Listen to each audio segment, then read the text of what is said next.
tax dollars go. I've been having this argument for years with people that I believe that we have a lot of wasteful spending.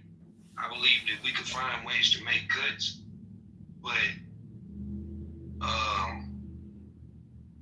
like this is where we had the idea of small government in a nation of what, close to 400 million people. Man, come on, man. Like, it is what it is. It's a lot of wasteful spending. This America, though, man, we got a lot of fucking luxuries. Even the people that are in the struggle. People on this app love to tell people that are poor in America, oh, at least you're not in another country. So even for poor people in America, it's a lot of advantages that we receive. So it's like, it is what it is. NPR is helpful to some Americans. Have you ever thought about it from that vantage point? But Rob, the thing is, it's like it's government employees signing, like using our money for their own needs. In this case, you know what I mean? Like, I don't know the specifics, but when you have like $500,000 worth of subscriptions, from government employees going to, objectively, that's supposed to be an objective news place, by the way. So it's like our money is going to something that we all shouldn't be going. Like, money shouldn't be going to, in theory, Even though that's problematic, right? Like, I can see some money, but not like millions or whatever. I get it, but it's like, man, a part of me just doesn't care, man. I'm gonna be honest with you. I feel like that's so low on the totem pole of issues we have as Americans. Like, I feel like that's just, people love to throw out everything's a distraction. I honestly think this Doge shit is a distraction because a lot of the shit that they're finding is money that's already been spent. So yeah, you could say, all right, we're not gonna do this again, but you're not gonna recover that money. Dude, that's not true. I don't know. Do you even go to x.com/Doge? They're finding contracts in the tens of billions that they're getting out of the system and canceling.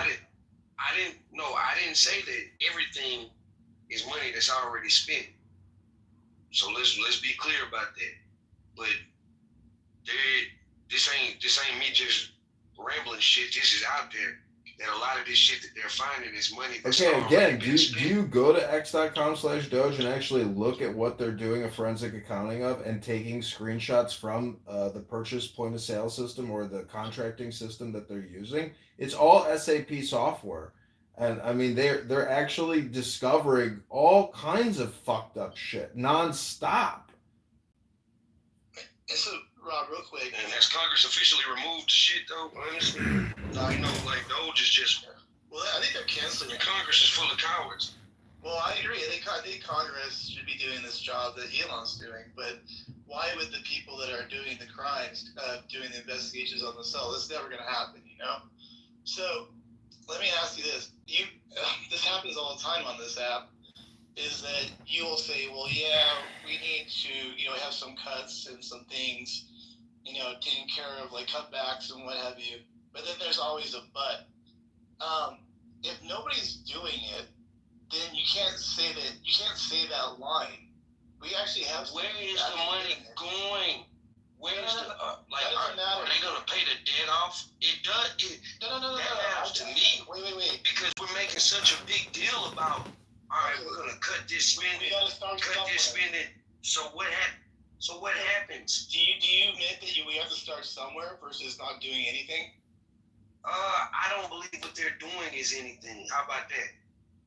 So you're saying that any money that we save is not doing anything? Because they're going to keep spending money. Okay, and where's that spending coming from?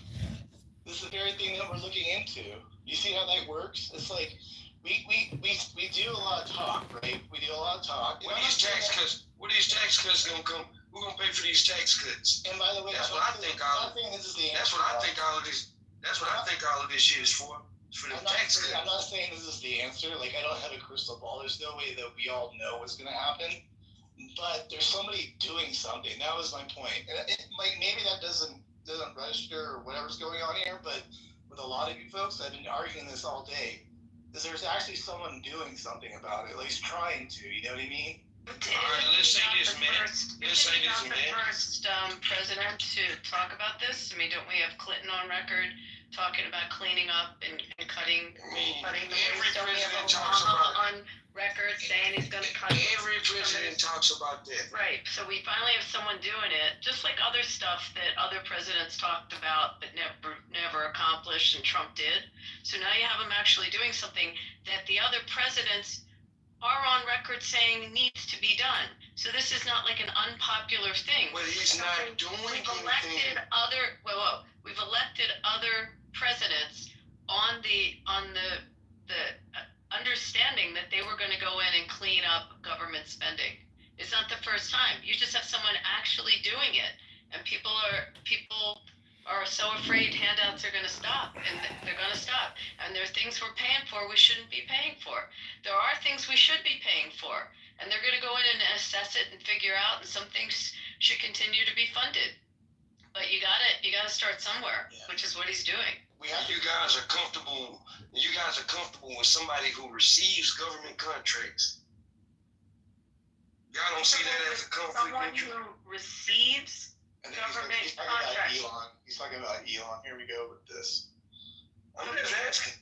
So how is he benefiting? Could you tell me how he's benefiting himself right now financially with giving himself money? Like, how has I don't think he's benefiting anything. I'm just saying. I'm saying if you were auditing your company, right? Let's say that if you were auditing your company, you wouldn't possibly want somebody to audit who has a potential conflict of interest. Just a potential. Have you seen any evidence to show that he's done something to benefit himself or his own company? Have you seen? I don't think he's benefited himself. I think he's benefited. I think he's benefited Twitter definitely. I mean, simply by those being rooted on Twitter or X, whatever you call it now. Can I ask You asked how he has benefited himself. I'm giving you. How has he rooted money? I didn't say that he's rooted money. I didn't say he's rooted money. What's up, big dog? Go ahead. All right. Yeah, go ahead. So you see what Trump is doing in the past couple of weeks since he's been president, right? He's been cutting waste and spending inside of the government. How do you feel, right, about cutting waste inside of the government? Do you see what we got to see what's considered waste? We have to see what's considered waste. I think Matt, we have to figure out what's waste. Matt, I didn't hear you. Matt said something? No, I've already asked Rob this question. He says it doesn't matter. Yeah. So Rob, basically, I'm saying, so I use the example of NPR. So dig this, big dog. I use the example of NPR. So let's say the number is they're getting 3 million, and let's say we cut that 3 million. Like, how is that going to benefit us as a taxpayer? all right, so listen, this is the problem that I don't think you're understanding. When you have a government, right, and you have different entities of the government, right, and they're creating entities, right, sometimes we're not tracking the money. The Pentagon alone is stating that they're spending trillions and they don't know where it's going. That's a problem. To the taxpayer, we're the taxpayer, we're the people paying that money. One, then you got to think about, if Tony, you want to say something? My bad, I'll mute up. No, I was just going to say, or they lose it. A lot of this money just gets lost, and then nobody has any explanation as to how trillions of dollars just vanished. But a lot of times, it's the reason why the money is getting lost. It's not lost. Hold on, Rob. The reason why it's getting lost is because just like what happened with Ukraine, you have some people in our government that might genuinely want to help a country, right? But the military-industrial complex is a lot of money, tanks, artillery, bullets. You got to think about clothes, socks, boots. Everything is money. You understand what I'm saying? That's a check, and people are empowered. They get to choose friends, and they get to cut checks. It do affect the taxpayer. Let me ask you. Let me say this: if you had framed your question like now, if we're talking about cutting defense, whatever you call it, military I think that's where the cuts can be made at, where we can actually see a significant change. We But can we see have to some of cut those tax everything. dollars going to. I mean, We have to cut everything. The reason why.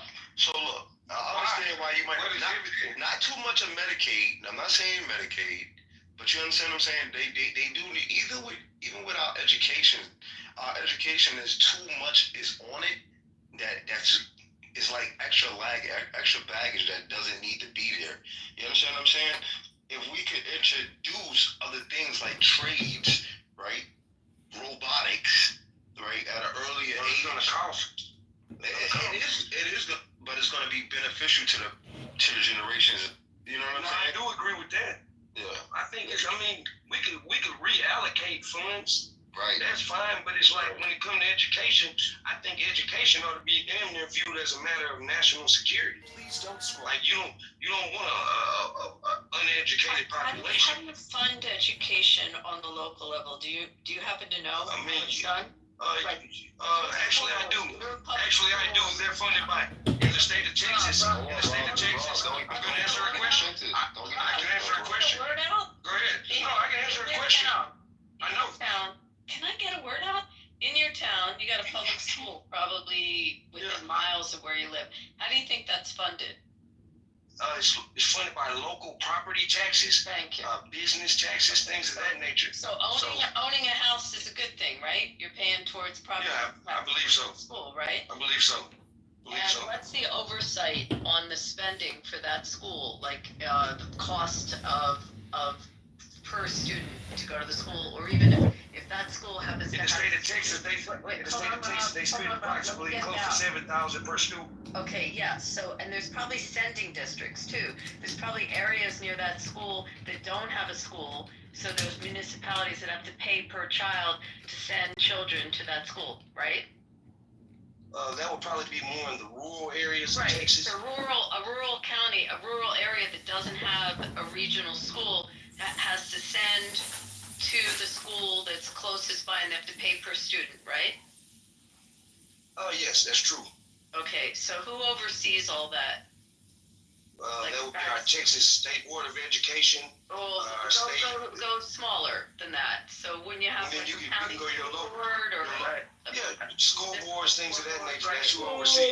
What are you trying to get at, my friend? I'm trying to say that's how it's run. That's how in a lot of jurisdictions you have the local school board overseeing what's happening at the school, what the expenses are of the school. You know, you have local people with interest. Those same local people are also paying the property taxes.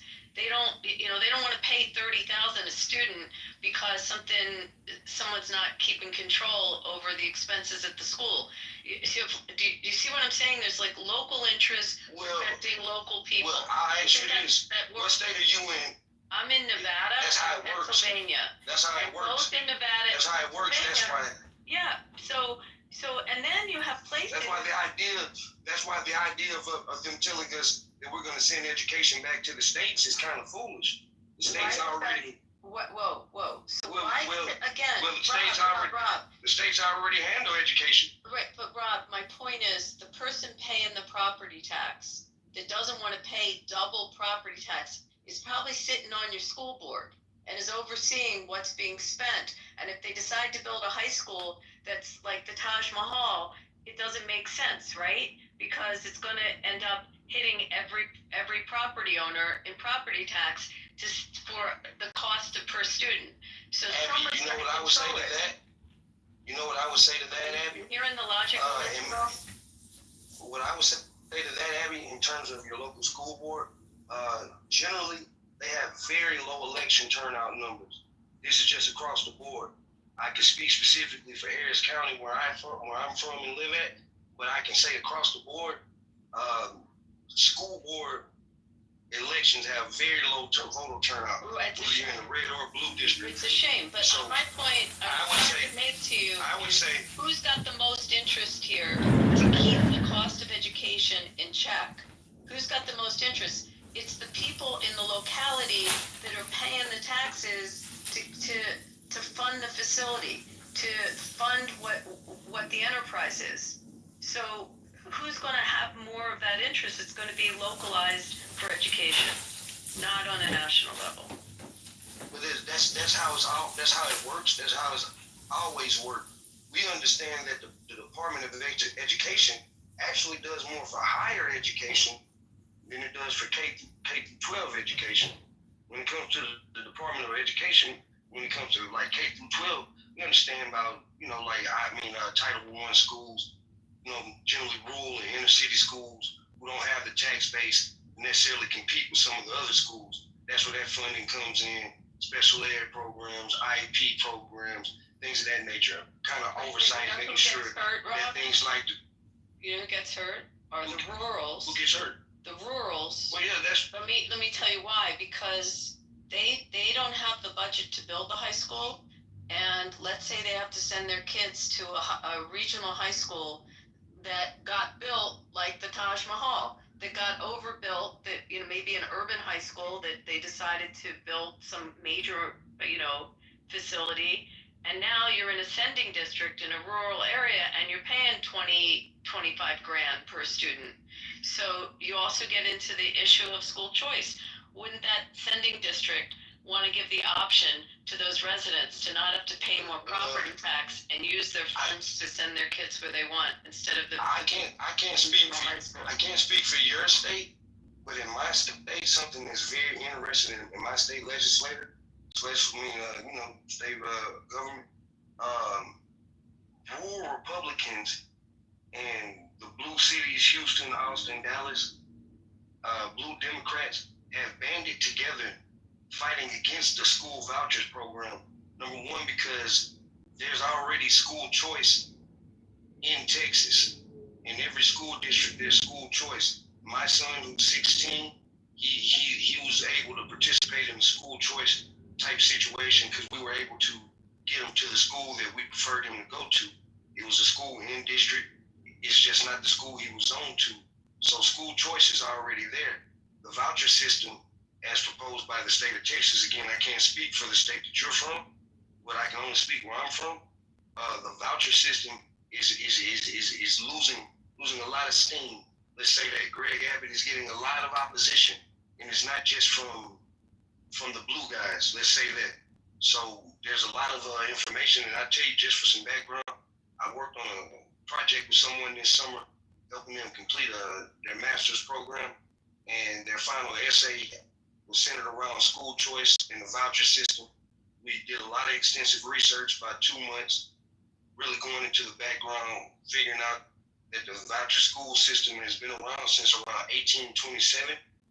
It isn't a new concept, but there's some evidence that's shown that it works per se, but more evidence shows that it actually does more harm to rural schools particularly and inner city schools, which is why, like I said, in my state, I can't speak for Nevada, but in my state, they're locked in together.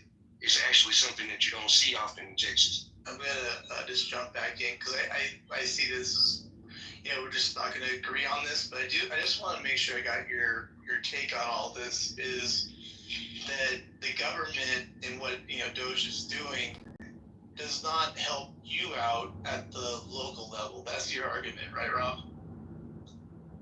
Like the cutting of waste, in our opinion, It doesn't. I don't see it helping on the local level, and I don't believe it's going to do anything that's going to benefit us on the federal level. If they were showing us that this money that's being saved is going to go back into infrastructure, we know that our roads are failing across the United States, bridges, things of that nature. We need to embark on a 1950s style program. When we implemented the interstate highways, I think we need to implement something like that. So if some of that money was being diverted to programs like that, which would bring forth a lot of jobs and a lot of economic boosts to various places, including rural America, because I don't want to just speak for inner city Black America. I know a lot of people in rural Texas and just other places in rural America, and they have the same kind of concerns that I have, and they don't look like me. I'll say that. So just want to say, man, I don't know, man. Like I'm seeing a lot of evidence that a lot of people, maybe not you guys, but a lot of Trump supporters are as happy with some of the results that they're seeing, but man, it's still only been, it hasn't even been 100 days. Yeah. So I want to give them some time for the record, although I'm not high approval ratings, Rob. I saw something around 51, 52. You might have saw something different. Yeah, I'm not saying I wrong. saw record high. Crazy. Yeah, recently. Yeah, 51% is very high for a president. Yeah, that's pretty good. Well, that's pretty good. I mean, that's about what you would expect. 51% of Americans saying they voted for him. He won with, it wasn't like a complete landslide, but he won. So I would say that there's some movement. Very high approval rating, Rob. Man, did you see that the Democrats' rating was extremely low? Yeah, it's like 20%, maybe less than that. I mean, I don't think anybody here on stage is saying we have all the right answers, Rob, right? And like we don't have a crystal ball. They'll go ahead and look forward, however many months and years that we're doing this to see who's going to be in the right. If Trump's, cutting of waste and fraud, in our opinion, is going to work out, or is it going to be better with what you're saying that was, not the case, that it did turn out to be a bad idea doing Doge and what have you. But the thing that always just throws me off, and I keep going back to this, I just can't get over it, because all day long I've been told that doing something about it is a bad thing. And I'm just trying to figure out why people have this mindset that at least someone's trying to fix something. And to me, it just baffles me that people will push back against something like that. I don't know, Rob. I guess we're just on two different planets. Yeah, I'll give you this one. If this was Trump's first term, let's erase whatever happened in 2016, and let's erase the fact that he's actually contributed to the deficit that we're in. He's not responsible for the entirety of the deficit. We understand that. He was only in office for 4 years, but he definitely contributed to it. Can we agree on that? Yeah, I mean, that's definitely one fault of Trump, is they contribute to it, yeah. So for me, as somebody who understands that, it's hard for me to believe that when I've already once seen that you've done the contrary. You've actually contributed to the deficit when you did have an opportunity. Although I'll give him the benefit of the doubt that COVID happened. I mean, it changed a lot for a lot of people. So I'll give him the benefit of the doubt on that one. But I won't give him the benefit of the doubt on the fact that prior to COVID, his spending was on par with any other president. So it's very hard for me to listen to this when I hear Marco Rubio say things about spending and cutting in USAID, and then I personally did this. I went and I looked up Marco Rubio's previous comments on USAID, and you guys can do this yourself and just see what he said, because his statements as recent as 2023, where he speaks highly of USAID. So it's when I see that type of stuff, I kind of think it's laughable. If our Congress, if this was being led by a bunch of first-time congressional members and senators who haven't contributed to the spending, I would have no problem with it. When I see John Cornyn of Texas, Ted Cruz, those type of guys, you guys have contributed to this. Okay. Yeah, go ahead. I don't believe it. I have. You've been trying to get off the mic. Yeah. Hey, man, how are you? Hey, Abby. So, Rob, I want to step back a little bit. In less than 5 minutes, I'm going to put the problem in perspective. This is not about white or black or brown or yellow. It's about America going bankrupt. And I'm going to give you some numbers. Those numbers you can fact check me so you understand where we're going. The United States of America today has $37 trillion in loans. We owe people $37 trillion. The people we owe are domestic people, banks, people, and foreigners. China, England, Japan, France, etc. Those $37 trillion, we pay every year $1.2 trillion in interest. We pay 1.2 trillion on interest. The total income of the federal government today is around $4.4 trillion. So think about that for a second. We pay 25% of our income every year as a government, as a federal government, as an interest on the loans that we owe. We did not pay the loans yet. We pay just the interest. Very good. We have $2 trillion every single year budget deficit at the federal level. So we borrow $2 trillion every single year. If the projection continue in 2029, which is not far around the corner, we will be paying the loans we owe people will be around today 36, 49 will be around $50 trillion.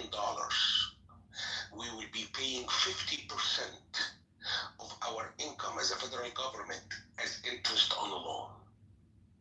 If that trend continue in about 15 years from now, you and I, Rob, will be going to the grocery store paying for the pound of orange $20. Everything we owe today will be worth nothing. We will be bankrupt. We will be owned by China. China today used the $1 trillion in trade deficit to purchase land and purchase our companies today. America's future is really bad. So, now, to solve this problem, you get two choices. First of all, you have to stop the bleeding by, one, close the budget deficit. How you do that? Either you increase your revenue or you reduce your expenses. What is the revenue for the federal government? Two things, actually three things. One, income tax that I pay as an employee in any company. Payroll tax, which is a company that I work for, pay on my behalf. Three, corporate tax. Those are the companies that pay the corporate tax. Good. So in order to increase the revenue, the federal government has to increase taxes. That's not something that we want to do, because that's a burden on me and on you and on everybody. So you have to look at the other part of the equation, which is what? Reduce expenses.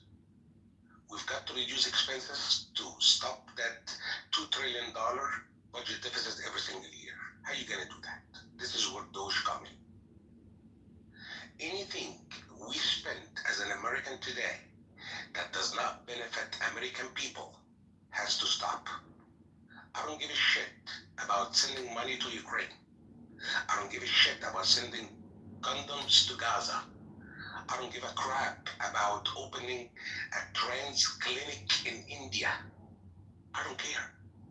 I care about Americans. That's what we need to do. Every dollar we can save, we have to save. All of us and our children and grandchildren will pay the price. You know what I believe though? I believe that Trump is doing a good job with the criminals. Especially, I just think that though, we probably should be a little bit more harsh on criminals. Just a little bit more harsh.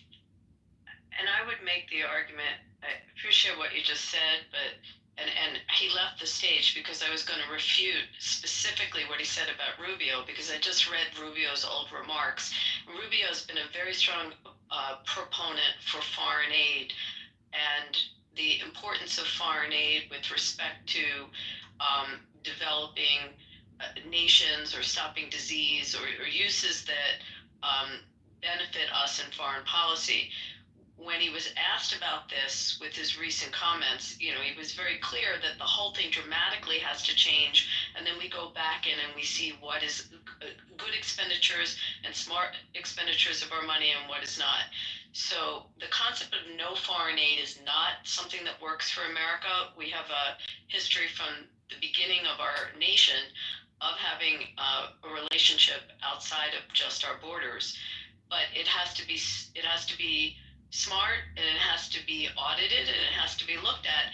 And there was a lot of waste, and things that you were speaking about were wasteful, but there are very important aspects of foreign aid, especially with respect to stopping disease and some of these countries that we have been effective. We've also used it as leverage for some bad nations to get them in check and get them in line, so that they have obligations to not become problematic for us.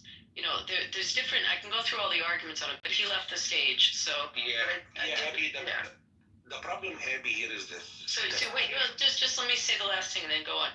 So it's always bad to make a global statement. All foreign aid is bad, or all of what someone's doing is bad. You know, you just break it apart as to, you know, there are components that needed dramatically to be cleaned up, and that's what's happening. But as a, you know, position for our country, there are reasons. We have commerce that happens internationally that we police and we patrol, and there's a reason that, you know, shipping vessels that are getting shot at, that we will protect them when they're in, you know, the Persian Gulf. We're protecting them because it inures to our benefit as a nation. So, you know, again, I'm just saying, be careful always to speak about something in absolutes and qualify it. Yeah, I completely agree with you. My problem here is this, that we doing that with money that we don't have.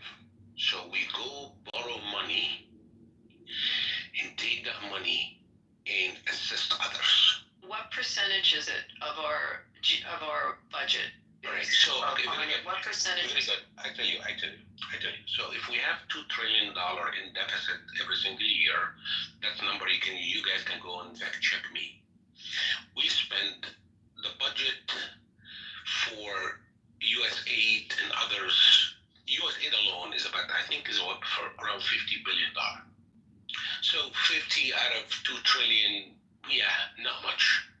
Okay, but it's money that we don't have, money that we have to create IOUs, right? You know, IOU bonds, U.S. Okay, bonds. so 1.2% is what it comes to. Yeah, true. Of our budget.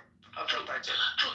It's a dollar that I don't have, right? Well, okay, but 1.2%, and if you are protecting commerce, or if you're protecting, you know, if you're stopping Ebola from coming into the U.S., I mean, there's a value to some of what we're doing. And again, you can't say none of it, because you do have to spend to police and to ensure some of these don't reach our borders, or our borders are safe because of actions around the world.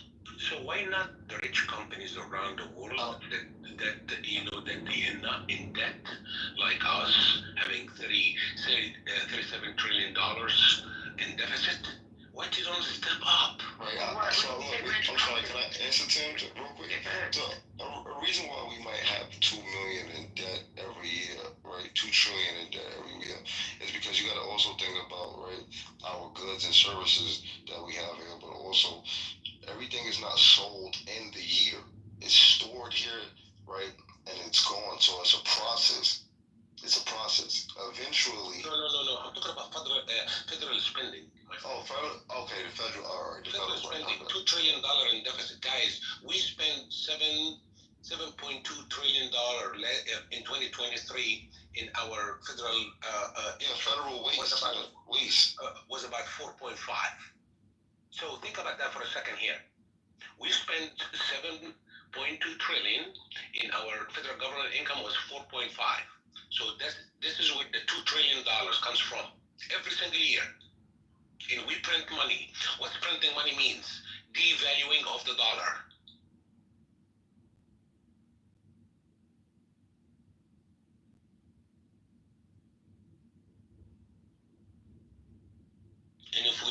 the federal budget under control. We all screwed up. We hurt our kids and our grandkids. Think about for a second. One of the things you said when you were talking about your 3 ways to raise money is the corporate tax.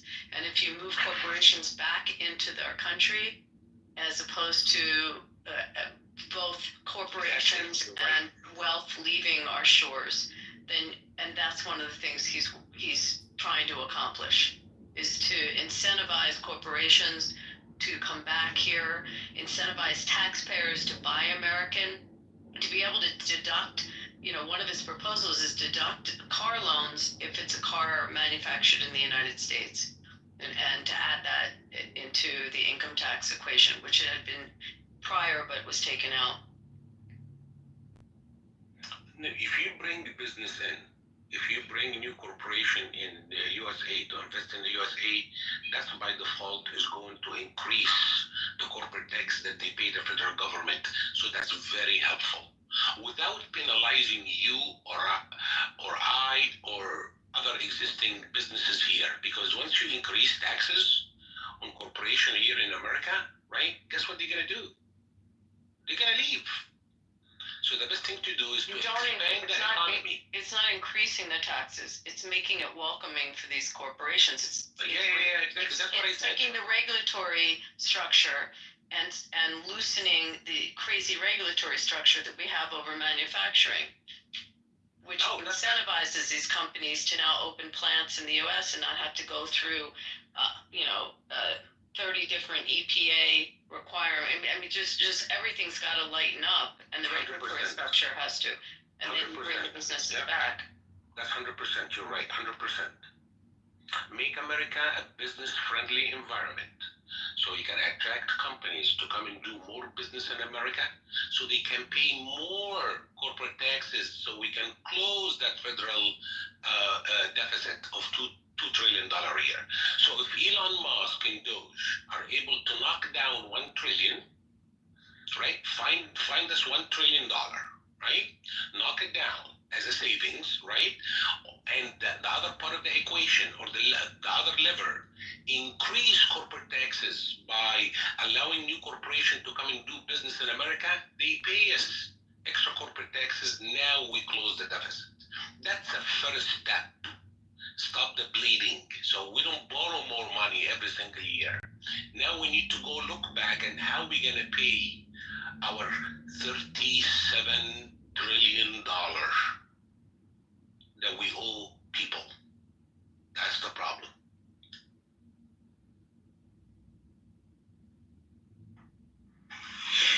But we're told that Elon's in it for his contracts. That's what we're told. It seems to be a dead-end conversation when that's brought up. You see what we're up against, right? Yeah, that's a fear-mongering, Matt, because seriously, what Elon is doing is hurting some people with interest. People who were getting a lot of money from the federal government over the last few years, NGOs and others. They were benefiting from the federal government. So guess what? When you turn off the faucet on them, you get angry. Exactly. And that's the thing. There's no good way of doing this. I mean, can anybody else give us a better way of doing this? Because, like you said, you're going to make a lot of people that were sucking out the tit of the government pretty angry, to a point where probably Elon's probably in pretty bad danger, actually, of his own life. You know what I mean? So that's what we're dealing with. It's like you're dealing with people that have an interest for themselves, clearly, and have no interest in helping the greater good for the country. I mean, I don't know why we're all missing that, but clearly we're on one side and they're on the other side. So they are fighting the person who's trying to save them money and protect their tax dollars. And it's just amazing, right? It can make sense, you know what I mean? Yeah, no, you're right. It doesn't make any sense at all. And I guess part of the problem, by the way, Matt, is communication. I think the administration today depended only on Donald Trump to deliver the message. And maybe he is not delivering it the way it should be. You need someone to just explain to the American people, look, we are not touching Social Security. We are not touching Medicare. That way you neutralize those fear-mongering people that they're coming and trying to attack Elon Musk. Look, Dude, that happened already. He did that shit like 10 fucking times. And him and the people that he works with, like his official, they came out into the fucking media, said it multiple times, even in the press brief, even at the fucking press secretary's podium, we're not touching Social Security and Medicare. The other side just don't give a fuck. Yeah. Like, so they've been saying this shit. I don't know how many more times he has to say it, but he's been saying this shit. And they still repeat the lie. You know how this goes. There's no communication. I mean, God could come down and reveal the message to everybody right now, and they'll still not believe Trump. I'm like, it's unbelievable. Dude had denounced white supremacy and KKK and David Duke and all that shit 20 fucking times, and the media don't give a fuck. They still will ask the fucking question. They don't care. So to say that, well, he needs to come out and be more clear and explicitly say it, he's been doing that shit.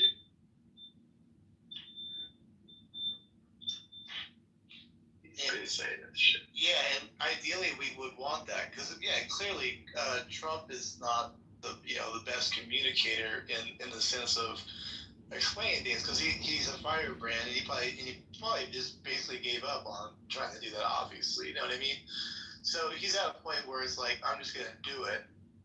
And like I said, there's no good way of doing this unless someone else can think of a better way of like doing this. I have no idea what that would look like, you know? Go ahead, Adrian. Yeah. Man, what the fuck did such and such say on the debate stage? We beat Medicaid. Didn't Biden say we beat Medicaid or some shit like that? Yeah. Donald Trump had that infamous, he had that most viral gaffe. He was like, yeah, I don't know what the fuck he said. Like, yeah, you beat Medicare already. Like, what the fuck? Like, the left, you honestly think that the left gives a fuck about statements like that? Donald Trump has said on the debate stage, I'm not touching Medicare. I'm not touching Medicaid. I'm not touching goddamn Social Security.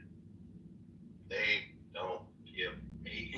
We've got, Adrian too, we've got to protect Medicare and Social Security. Look, I worked 25 years of my life and I paid Social Security. For me to retire, right, at age whatever, 62 or 67, right, and be able to collect Social Security. So it's in my interest that the Social Security system is protected. Now, if those fines, right, that we were paying people who don't deserve Social Security a lot of money, that need to be cut.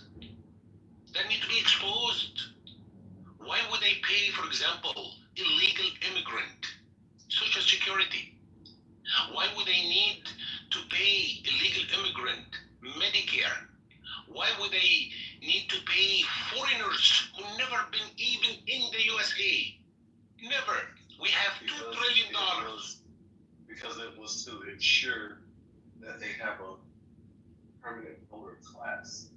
That's Sure, I got that, but I gotta protect Social Security for me, for myself.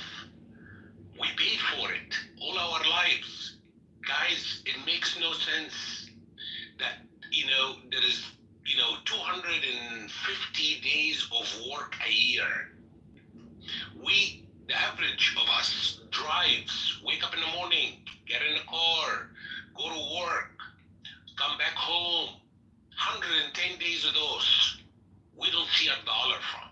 That's taxes, we pay income taxes, that's Social Security, that's all these things that we paid for. So, if illegals or if there's fraud or an abuse in those systems, I need to find out. I need to clean that mess. I need to stop the fraud. Why Americans are against that? Well, Barack Obama had the exact same point in 2011, in November of 2011. I can go find you the video. He said we need to cut out the waste, the fraud, and abuse in the federal government. Do you really think the left give a fuck that their own leader said that? No, they memory hold it. A lot of people don't even realize that Barack Obama said the exact same thing. Barack Obama envisioned a Doge. Yes, he envisioned Doge. Like, honestly, what Doge is doing, Barack Obama wanted to do the exact same fucking thing.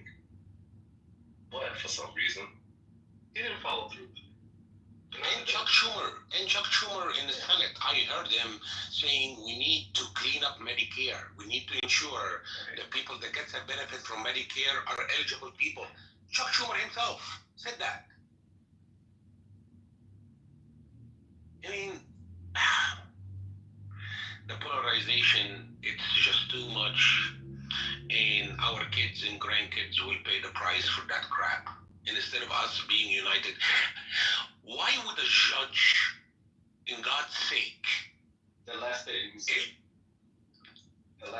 said for our kids and our grandkids. yes, All right, yes. hold on, pause. Think about who you're trying to appeal to. You're appealing to a party that don't give a fuck about kids, right? They kill kids in the womb. They mutilate fucking children that are already here, and they're actually advocating for not having fucking kids. So you really think they give a fuck about the future for kids? No, they don't. You have to realize who the hell you're talking to, right? They don't give a fuck about kids at all. We shouldn't even want to have kids. Which goes right into what I have is about to say, is that, you know, the future, it is the future of our kids, and if they're not going to look out for them, we have to. You know what I mean? Go ahead. You're gonna talk there though. No, I'm saying, man, I mean, there's some common sense stuff that I see around me that I would have expected, you know, sane people, right, you know, even average IQ to not to fight, to say, yeah, this is good for our country. Like, for example, right, you know, all these, you know, cartels and, you know, that Trump or, trying to have them leave the country. I mean, is that bad? Is that bad? I mean, if I go ask 10 people in the street right now, I ask him, are you okay with this?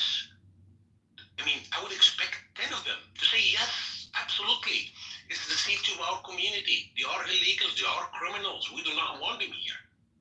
So I find a judge, come and try to stop this. Why? Why? You have to dress it up as we need to protect Medicaid and Medicare so it can cover the medical expenses for gender affirming surgeries. Maybe then they'll care.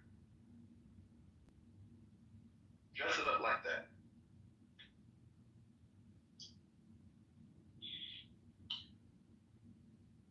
And the influx of illegals is designed to alter the way we the voting and how the electoral college works and everything like that. This is all by design, so we're affected there. Let alone with the what do you call it? Not the pressure, but the stress on the system for social services by these individuals coming here and all that. So you're right. I don't know why.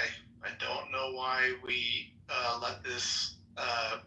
We've been trying to kill off this narrative, and I think we've done a pretty good job. I think the Democrat Party's pretty much getting a pretty good beating by us. I think we just got to keep the gas to the pedal. But I think they're going to come back with even more nonsense. What do you think, Adrian? Like, we're just seeing like the tip of the iceberg of all the silliness that these guys are up to, I think. You just inadvertently discovered why the attacks against Elon is happening. It's because of what you just said. he exposed the plan to establish a permanent voter class, right, and to manipulate the electoral college by way of population, by way of open borders. He exposed that. That was their grand plan, and they are attacking for that. 100%, Adrian. I mean, if you think about this for a second, right? If you look at, the presidential election in some of the swing states, right? Whether that's Pennsylvania, Wisconsin, and Georgia, North Carolina, whatever, right? The number of votes that swung the election in one direction was a few thousand people. So imagine dumping in 200,000-300,000 of illegal immigrants in one of these states. You turn it blue. Once you turn it blue, it will never come back red. That's it, right? Then you will have permanent California. Every state in the nation will be blue. Every state will be California. That means it's one party governing the nation forever. One party rule. Yeah, one party rule. This is exactly what happened in Europe. If you learn something from Europe with the idea of the European Union and what they've done with immigration, and now that that left wing, EU, that's it. They are governing forever, and everybody that comes and try to challenge them, they will, cancel election the way they did in Romania, right? Or neutralize you the way they've done with the AfD in Germany, right? Or threatening withholding money like what they did in Spain, right? So that's it. They are governing forever. California, actually, just a uniparty. So that they want to do what they're doing in California, like nationwide at the end of the day. And by the way, I don't know, Adrian, I don't know if you saw this, but did you notice that Kamala won all the states that had no voter ID and lost all the states that had voter ID? Yep. That's not a coincidence. I'm sorry. That's not a coincidence. And look at how many counties Donald Trump won in California.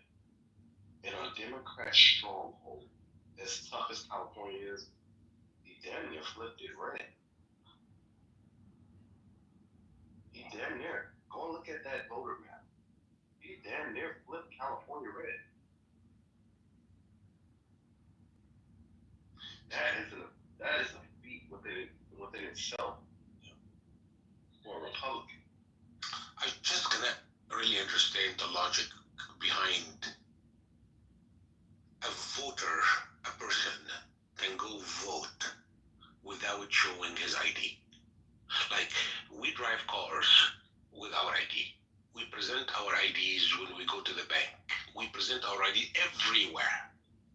So how come in the most holy duty of any American citizen, which is voting, you have a law that prevent anyone from asking for a voter ID?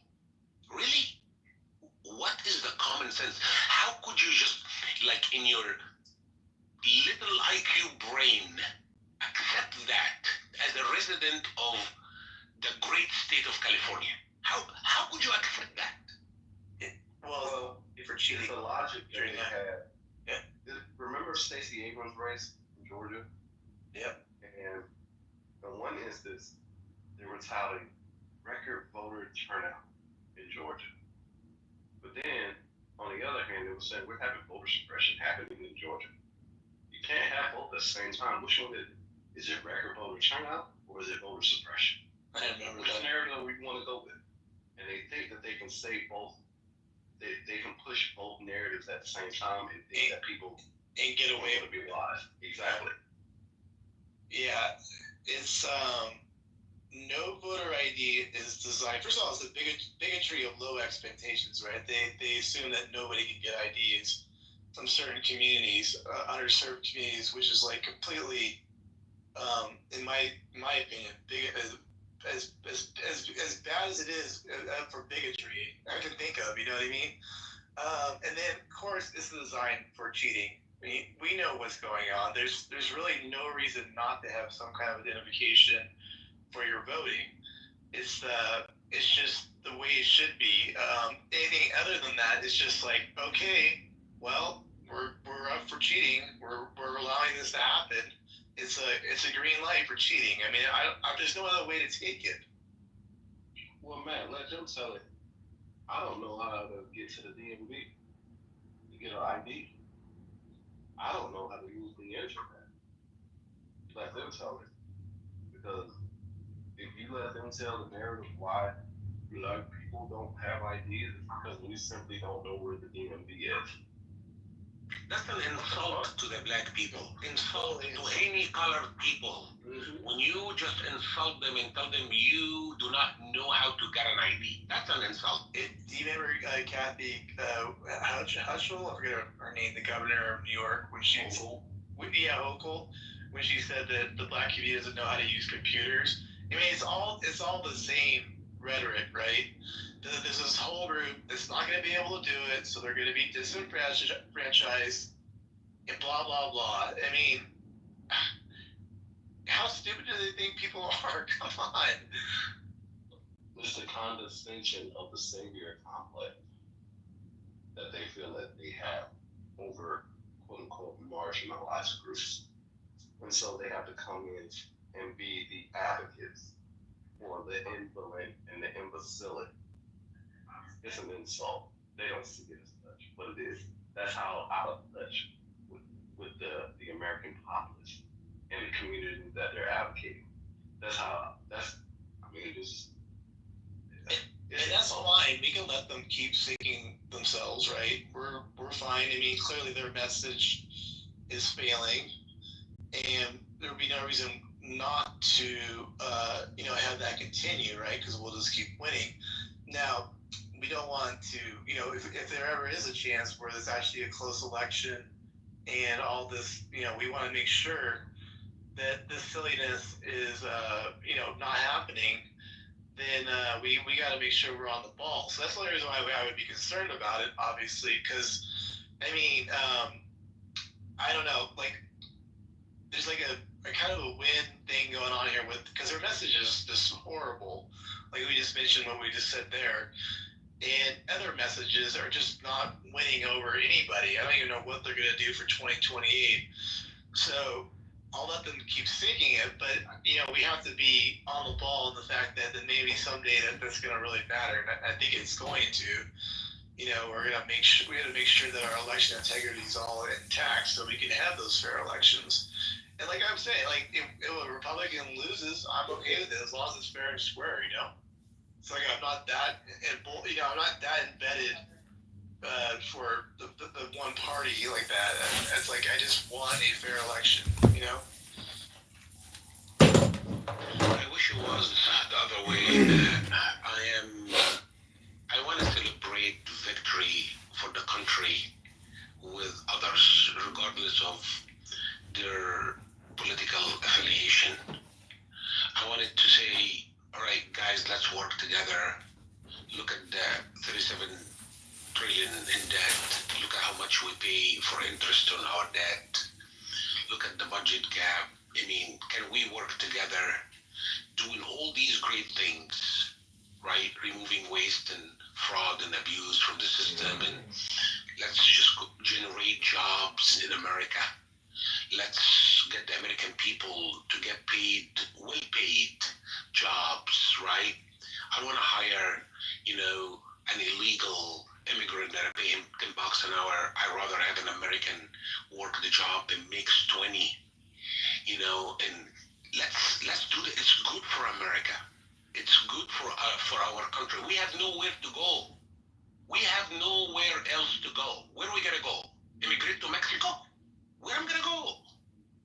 There is no place for me to go. So let's save the country. Let's put our, crazy polarization problem aside. Let's work together. What's wrong with that?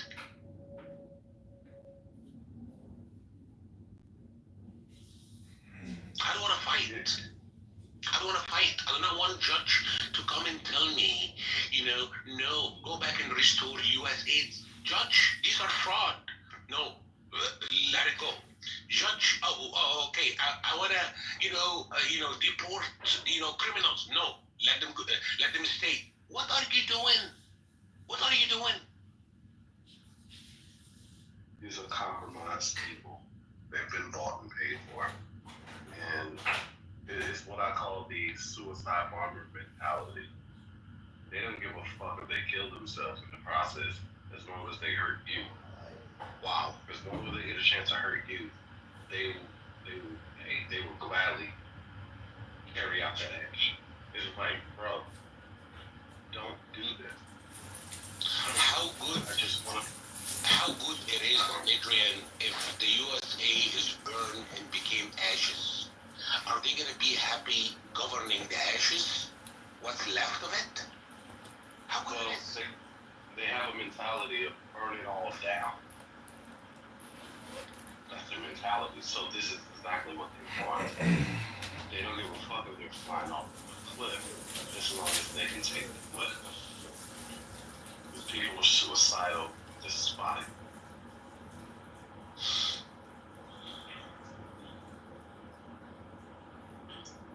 So the irony of it all is there was times where I was open to voting for a Democrat. And as funny as that sounds, like people are looking around going, this is a Trump house. Matt sounds like he's pretty beholden to the Republicans, if you want to call it that, and MAGA. But the thing is, I had no problem looking at Democrats to vote for. But the Democrats made it very hard for me to vote for those particular people because they didn't want them either. But And, I'm talking about like Tulsi Gabbard, for example. I had no problem with her. asinine. But this is right on my I even voted for her over Trump even at some point. But the Democrat Party did themselves a disservice by eliminating anybody that others would vote for.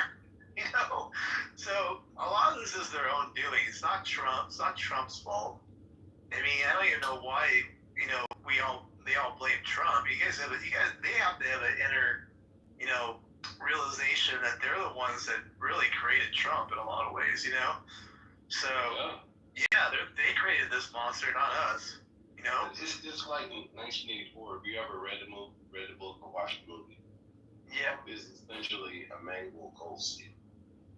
Right? Remember what Emmanuel Goldstein represented and how the people just railed against him and turned against him, and everything that was wrong in their lives, they channeled all of their rage into hating Emmanuel Goldstein.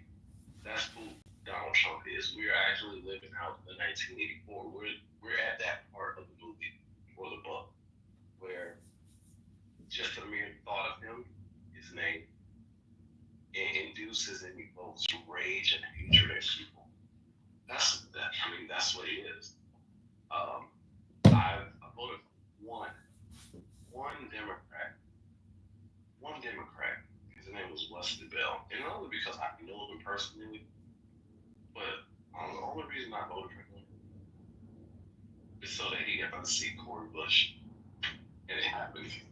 I voted Obama first term.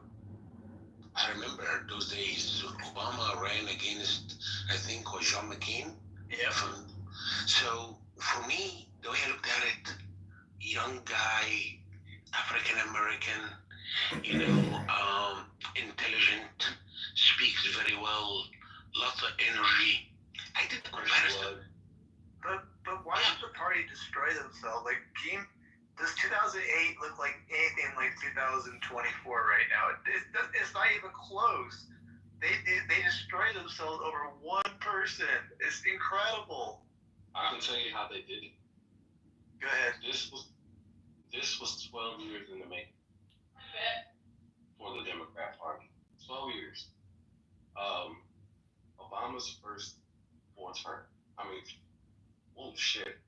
first 2 terms. They should have been grooming a candidate for the Democrat Party. sat back on their laurels because they figured that Hillary Clinton was going to be the heir apparent. All right? But what they did not count on in 2015 was, hey, Donald Trump coming down that fucking escalator. Right? But even then, their hubris and their arrogance got the best of them because if you remember the polls, it said that she had a 92% chance of winning. All right? But a black swan event happened. He won. And so the first 4 years of Donald Trump, mind you now, that's 12 years. That's 12 years. Obama's 8 terms and Donald Trump's first 4 terms. They never groomed a candidate. They never spent time building up a quality fucking candidate. They spent more time investigating Donald Trump than legislating. So they wasted another 4 years there. Now here comes 2020. They knew they didn't have a decent bench.